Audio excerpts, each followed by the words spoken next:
Robbie, thanks for having us. Thanks for inviting me. Oh, please. Super jazzed to learn more about you. I'd love to hear, about how you grew a passion for this industry and how you started. Well, I have to say that my passion grew being in the industry. I think you look at any industry when you're growing up, or you think, well, I'm going to be the president, or I'm going to be a movie star, or whatever. And then the closer you get to something, the more nuance you see, and you say, well, that's an interesting path, or that's an interesting thing to learn. But how I got my start in magazines was, it was like a family thing. My uncle, David Myers, was the editor of Modern Screen, and he was the editor of Playboy for a while in Chicago, and he lived in New York, and went out to the East End, sort of like in the late 60s with the writers and artists. And I spent a lot of time out there in East Hampton growing up as a girl, really visiting my uncle. And he was kind of in this world that was very seductive to me. And, he was part of a really interesting crowd. But also, he was sort of an intellectual, and he was a writer and an editor. And, I was on the diving team. My degree was in political science. And I was sure I was going to go to law school, right? And it's like one of those dumb sort of movie scenes, like you don't believe it. But I put my pencil down and I walked out of the test because I thought, if this is what it's going to be like, this is not what I want to do. Because I thought I was going to be Annette Bening in An American President, like waltzing around with the president and talking about policy and doing romantic things. But so anyway, I came to New York straight out of college, and I slept on my cousin's sofa and tried to get a job in New York City. And I knew I wanted to be in magazines because David's wife was an editor at Vogue, and my cousin was an editor at Self magazine. And they said, oh, we can get you, just come, you can take the typing test. Condé Nast, it's all family there. But needless to say, I did not pass the typing test or whatever it was. I flunked I think it was probably the first F in my life. I don't know what I didn't pass, but now I really had to get a job because I was here in New York and I, had to work. And somebody I knew somebody named Jan at Rolling Stone, and they said, well, just use my name. And I'm looking at the masthead for a name that starts with a Y, right? It was Jan Winter, but I was like kind of a hayseed, right? And I'm looking at the masthead, I'm like, oh, it's that person at the top. So how I got my job is I called, he picked up the phone. It was 7:30 at night, and I guess he was expecting a call, and he's like, who is this? Who are you? He was like, oh, and he says, send your resume. He slams down the phone. I show up the next day with my resume in my hand. It was in a black and white dress. It was a black dress with a white collar with a bow in the back, and I'm standing there, and his famous assistant, her name is Mary Mack, comes out and looks at me, and she's like, who are you? And I said, oh, I'm so-and-so's cousin, and I'm here to see Jan. He told me to come see him. She's like, what? Just, okay, sit over there. She let me in, and so I got a job. That's how I got a job at Rolling Stone. And she said, can you type? And I was like, I can type. These fingers are on fire. But I actually had to teach myself how to type that weekend. I can't begin to tell you how many people have come to New York and their first thing that they had to do was take a typing test. Well, right. I was a daughter of a feminist who said, if you learn how to type, you're going to be a secretary your whole life. So, and we both had. And look, I was a secretary. I was an editorial assistant. It was a nice title, but I ended up being a secretary in effect, but I was an editorial assistant, and it was great. Now, Rolling Stone in that day, tell me about, was that Rolling Stone had moved from San Francisco, they relocated here. Right. How long had they been in New York at that time, do you remember? It hadn't been that long, I'm not exactly sure, but they were over on 745 Fifth Avenue, which to me was the center of the world. It was 57th and 5th, right? And if you're coming to New York, I'd been to New York many times, but it's such a romantic idea, isn't it? Like you sort of come from Colorado, and there you were working at 57th and 5th, like smack in the heart of Manhattan. It's pretty great. And they did long-form journalism. They did some great, investigative reporting and stories. I mean, how did Rolling Stone sort of inform where you're at today? Because they were very well balanced back then. Well, I mean, I would say it tapped into kind of the counterculture side of the way that I was brought up. And, when I was there, it was an institution. It was becoming an institution. It was sort of the voice of a generation in a real way, in a true way. It really spoke to and for a lot of people that may have otherwise felt marginalized. And it became a great investigative, whether it's in politics or, business, certainly the shenanigans of the music world. Right. And, as an editorial assistant there, I was like, listening to these interviews, transcribing these interviews from these new guys, this guy named Bono, he had a really thick accent, so I had to keep stopping the tape to figure out what exactly did he say. I remember when Kurt Loder came up and said, I saw this girl, she has one name, she's a pretty good dancer, her name's Madonna. She was just a kid that was dancing on the Lower East Side. So, it was a really nice moment to, kind of be like catapulted into, at that time, which was really in many ways one of the engines of popular culture. Absolutely. Was Rolling Stone. And then what happened after Rolling Stone? Well, I went to Interview, and which was also an amazing experience. Andy Warhol was still alive at the time. And, I think that you're really influenced by the first place that you work. You absorb the ethos of the place, the values, and, so I was going to go and be like a real editor now, and I was going to, all the things that I wanted to do as a constitutional lawyer, or whatever I dreamed of righting the wrongs of the world. And so I go to Interview, and I was a few months into my job, and the art director named Mark Ballett, who still is one of the, still a good friend and very funny and really brilliant guy, big guy, puts his arm around me and he says, honey, you got to know something. Nobody cares about the words. It's just the pictures. And I was like, but it was a really good lesson, and it was a really important thing to learn early in my career, because it's an image-driven business, and it's a reporting journalistic business as well. And I think both of those things are important to Elle, and I think that they're equally important. And I think if you're going to do anything, do them both well. So if we're going to write about something, we're journalists.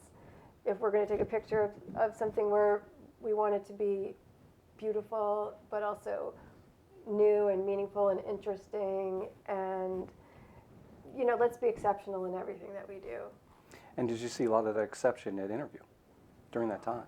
Well, yeah. I mean, I remember the photographers used to line up in the hallway, it was an open call day for photographers, and I remember this kid coming in, and he had a really beautiful book.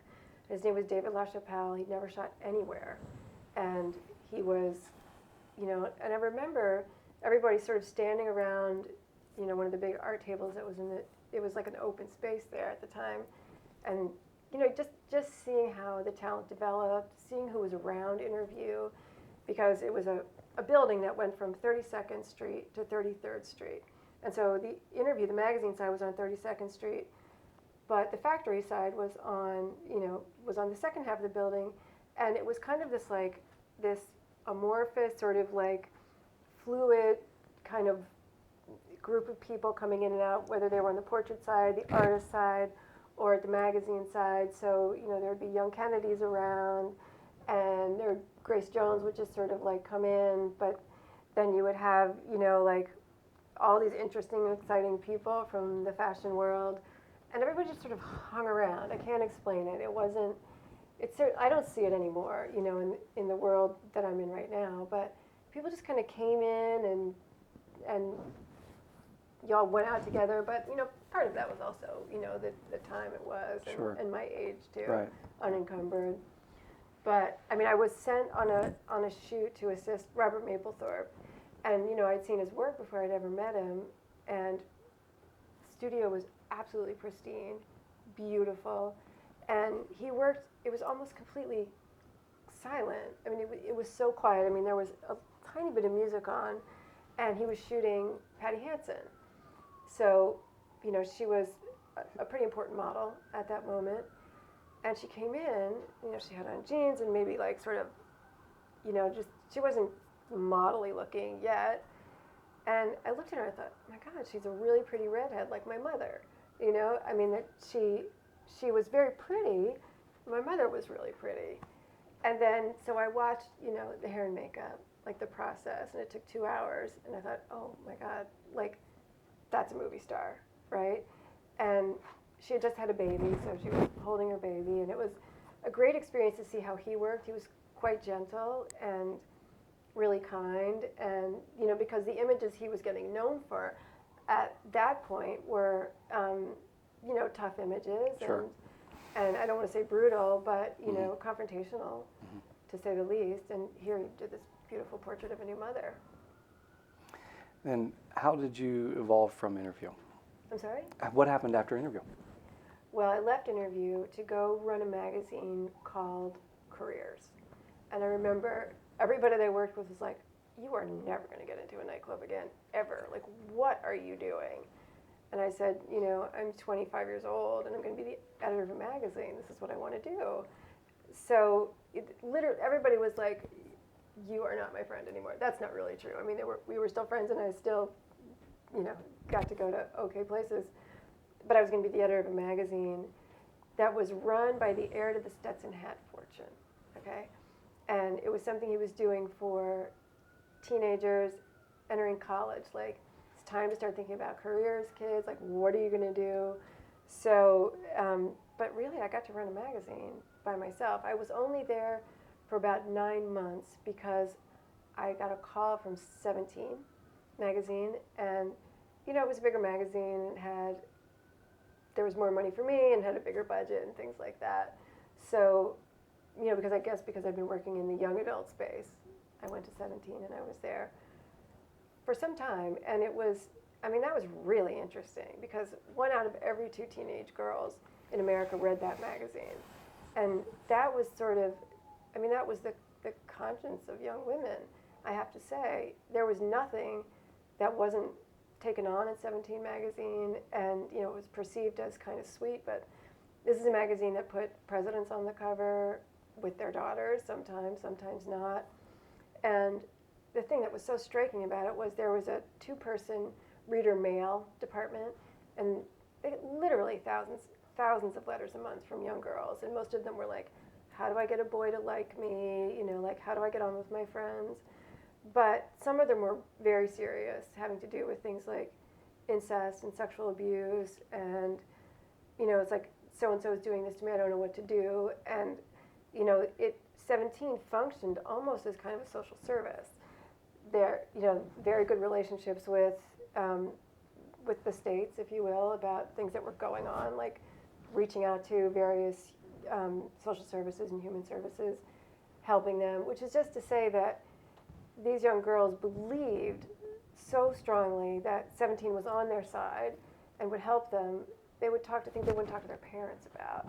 And it was, and you have to remember, it was pre-internet, and it was, a moment when hotlines were sort of making themselves be known. But also, it was this huge magazine. I mean, it had enormous influence. And I always say, if you want to make an impact on people through your work for a teenage girl. So let's talk about the power of advertising and Elle. You take a September issue. I think your last September issue was something crazy, like 684 pages or something of that volume. And the book is rich in its experience with both advertising as well as editorial content. And I'd love to hear how Elle and advertisers really partner together for greatness. Well, I mean, the amazing thing about working at a fashion magazine is that the people who read it are looking for the advertisements as well as for the editorial. And you think about the people who create the ads are the best photographers, the best stylists, the best models, the best creative teams. So, I mean, they're not editorial. I mean, they're very much the position and the voice of whatever the brand is, but they're beautiful and they're engaging and they're inspirational and they're smart.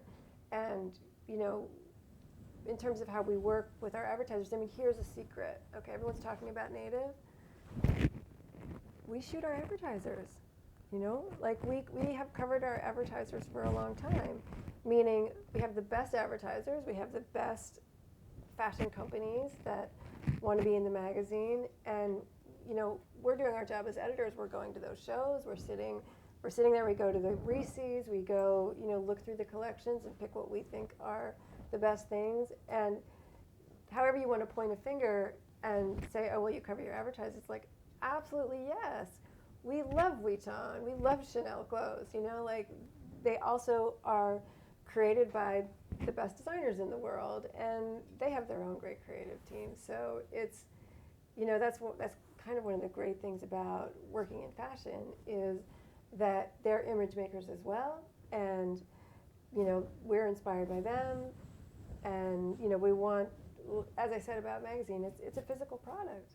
It's something that a person gets, and it's beautiful and inspiring, and I hope interesting and fun at the same time. I'm sure it is, and it must be also very emoting, and the time dedicated to spend with a magazine is different than any other medium, all right? Well, you know, there's the lean forward, right, which is, you know, your little screen or your computer screen, or you know, the way you interact with something that's moving, and then there's lean back, which is more of a magazine where you know, it's kind of more intimate in a way, and it starts and stops at your leisure, if you will. And you know, the nice thing about a magazine is that it's finite, and you know, editors have been editing for a long time, which is to say that everybody covers their markets with great passion, and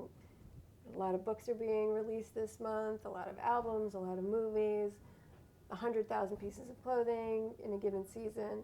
We edit for our readers, so they don't have to go to every single show, and they don't have to, you know, try to look at every single show on the web and read every single book. We know who you are, and our editors are deep into their verticals, and they know what's happening, and they're reporters. And you know, a magazine, the other nice thing about a magazine is the pacing, which is you can do things that are strictly visual, you can do great reported pieces, you can do personal essays, and you can put it all together in a way where like the experience of the whole thing overall has sort of different inflection points and different kind of a different kind of emotional journey as you go through this one unit and the end of it. And you know, and sort of when you're finished reading a magazine, and you don't finish right away because you know it's an engaging thing, you have to spend some time with it, you actually feel like you've learned something, and you are inspired to, I hope, you know, dress, go out and figure out a way that you want to express yourself through fashion, and maybe understand yourself better. So it's really, I mean, I have to say, it's a great mission to have for a job. It's a great thing to do with your life. So let's talk a little bit about that journey. You've seen a lot of changes in publishing, Mm-hmm. and so tell me a little bit about some of the changes of the last couple of years and where you think it's going. Well, I mean, you know, as I said, give us a medium, and we'll, you know, leave it to us to figure out how to express ourselves in the medium. It's very interesting to me that, you know, content is king, and marketers are doing content. You know, that's great. I mean, let them do that. I don't want to criticize that, but you know, we look through the lens of the reader. We don't look through, and that's our brand. Our brand is the reader. Our brand is, you know, fashion magazine, and fashion, as you know, the definition of fashion is that which is current, which is, you know, that the world's a big place, and that's, you know, that's a lot of fun. In terms of how it's changing, you know, Elle we were the first of the fashion magazines to have a website back in like 98, 99. We were the first to be on a tablet. We were the first to be on television with Project Runway. We were the first to do VR, and we're doing some really fun things with VR. So basically it's like, great, give me a medium and I'll figure out how to talk to you in that medium, meaning talk to this woman who we believe in so much. So what are you looking forward to this year? What am I looking forward to? Well, I told you we just did Women in Comedy. Right. now we're editing September, the big September issue, which is traditionally the biggest issue of the year. There's a strong fashion story that always comes out, meaning like this is our point of view on the season.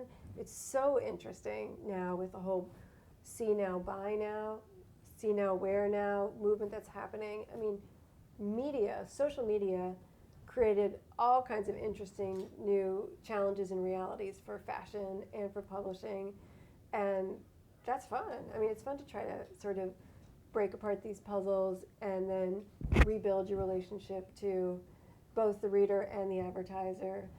So, I mean, I'm looking, you know, the great thing about being sort of, you know, having the journalistic through line is we got to go report it. We don't know what's out there. We have to go find it, and that's why people become journalists and fashion editors, you know, because they're hungry to see what's next and what's new.